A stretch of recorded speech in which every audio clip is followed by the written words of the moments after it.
We're looking at Can't Stop by Red Hot Chili Peppers. The main riff should sound like this.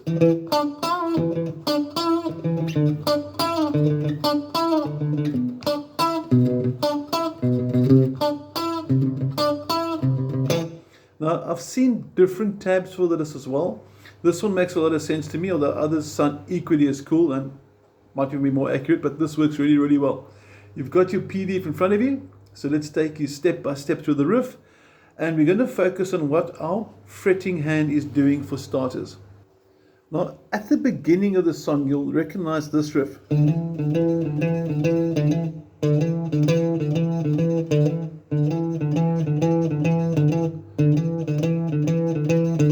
Now, I've played it 4 times. The original starts with 8. And it's a really easy riff. It's basically 5 and 7. Finger 1 is on the 5th fret of the 5th string. Finger 3 is on the 7th fret of the 5th string. And there's 5 5/7s in a row. And the 5th 5/7, you'll notice that the note doesn't ring. So the first 4 that do ring and the 5th not. Check this. 1, 2, 3, 4. There's the pause. And you can hear it quite clearly when you repeat it.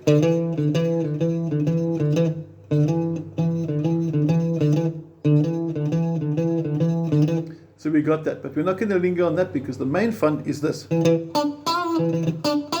It's a really cool riff. It's got a nice repetition part. That's 7 and 9. It's got a nice changing bass. And we're going to look at it now in depth. Now, the first 4 notes, you're going to start with double 7 on the 5th string, very quick like that, and then your first finger jumps down to the same fret 7 but on the 3rd string. So you're going to have slow motion.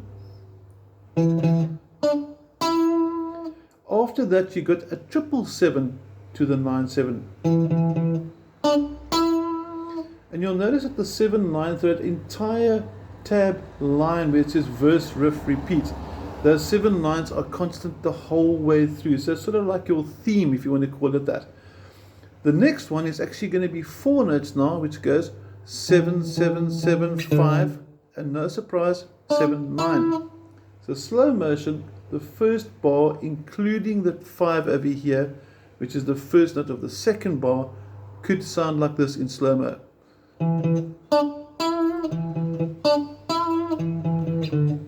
And we got that. Now before we go further, I want to focus on what our picking hand is doing. To get the fast strokes, we're going to have to use alternate strokes. In other words, you're picking down up or up down up.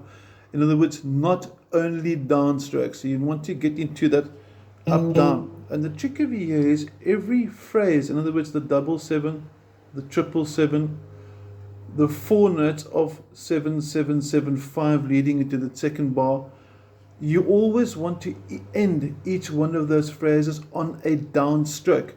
So when you got the first double 7, you want to start with an upstroke, downstroke. For the 7 9, as you can see in the corner over here, my hand moving, when I go down to the 3rd string, that 7 9 can be downstrokes only. It will work really well for you. So slow motion, up, down, down, down. Now the next part, triple 7, if I want to end on a downstroke, I must start with a downstroke. Down, up, down, and then back to the 3rd string's 7 9. So let's do the first part. Up, down, down, up, down. Now for the next one, the triple 7 5, that's 4 notes in total. I'm going to get my fretting hand more into view here. You're going to have to start on an upstroke to end on a downstroke. Up, down, up, down. You can see the move there. Up, down, and you jump back to 7 9. Now you can see I'm being a bit of a sort of a shaky thing there. That's called vibrato. It sounds really cool as well. So it could sound something like this, the first bar including the 5 from the second bar. Now we're going to go back to the fretting hand again, and we're going to see how the next few bars play out. Quick recap. The first bar including the 5 down there. Let's have a go. Fret number 7. Ready for this? 1, 2, 3, 4. and we're down to the 5 there, getting the fingers out the way for you. Again, 7, 9, triple 5. So you're going to start with a down stroke. Obviously we're focusing on the fretting hand, but believe me, I'm picking down, up, down, and you jump again. So it's a cool exercise in fret accuracy to jump there. You can see nice, fast, clean movements. After the triple 5 over here, you're going to go up, down, up, and you jump to the 7 on the 6th string, which is the opening note for the 3rd bar. So if you play the first 2 bars together really slow, you're going to have this 1, 2, 3, 4.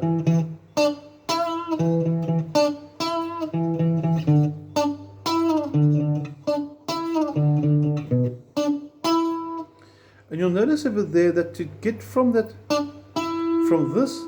9 to this 5 down here, I'll do a bit of a slide. Hear that noise? That slide effect? And that sounds cool, and it sort of helps lead in the 5. So it's a nice effect if you want to try and do it. One more time. And you can see that, or rather hear that and see that, as using the slide to get us onto the 5th fret. Once you're in the 3rd bar, you're on the 7, and it's going to be 1, 2, 3. Nice string jump from the 6th string. The 7 and 9 is still a constant, as we mentioned earlier. And after you've done this bar of 7s, you bring the middle finger in eventually for fret number 8. And that's your last bar. Now I'm going to take it through slowly the whole way through, and then we'll do it at full speed. 1, 2, 3, 4.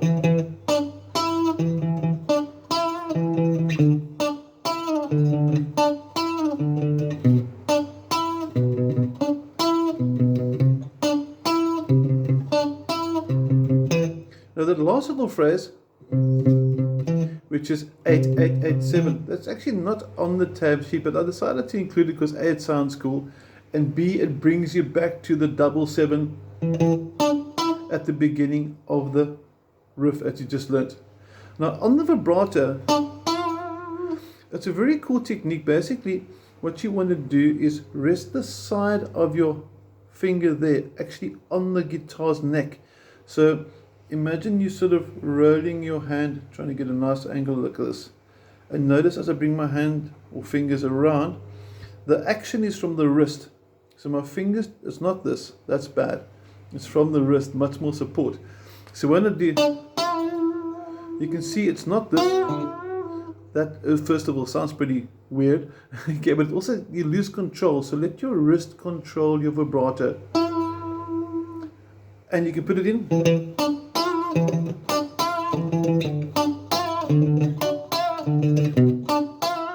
And you can actually hear on the original as well that John Frusciante is quite generous with his vibrato. So try the vibrato, it's a cool technique, it sounds good.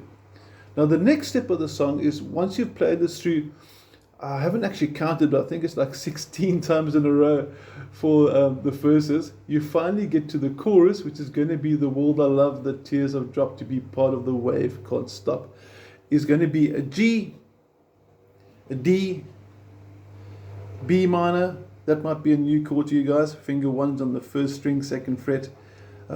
Finger 2 on the 3rd fret, 2nd string. Ring finger on the 4th and the 4th finger on the 4th on strings 4 and 3 respectively. For those that know B minor, thank you for tolerating me. And you can try a bar chord as well if you want to. And then normal C. Now this is going to sound something like this, but I first want to get our strumming hand into focus as well.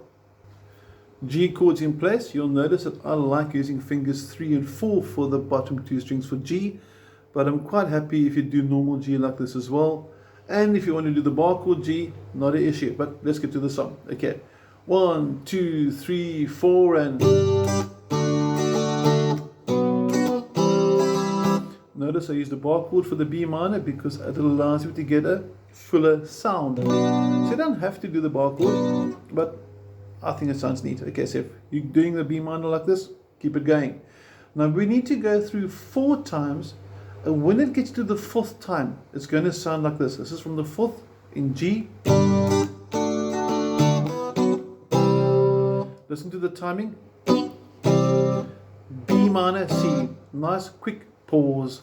Quick pause. Okay, that's just my little clue to help you with the timing. So I'm going to play through now The World I Love, G, D, B minor, C, 4 times in a row, and make sure that you get that B minor, C with me at the end. And like I said, I don't mind if you use normal chord or bar chord, that's really your own discretion.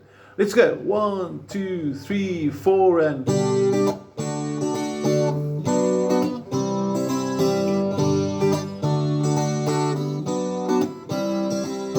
third time. Here we go. And after that, back to that again. Now there's one more section to it that I'm going to show you, which is almost like a reggae offbeat. It's going to sound something like this, but I want to get closer to the fretting hand. Now this bridge part is going to sound like this.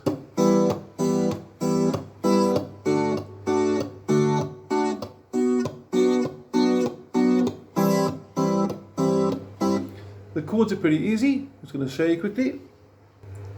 E minor, D, B minor, we've covered that, and C. But with the strumming hand, we're going to do some pretty cool things now. Now for the riff, I've been using a pick, right? And for the basic chorus, I've been strumming with a pick. But for the bridge part, I want to switch from my pick, and look what I'm doing. I'm going to slide my pick into my middle finger, so you can see it there, trying to get a nice overall view.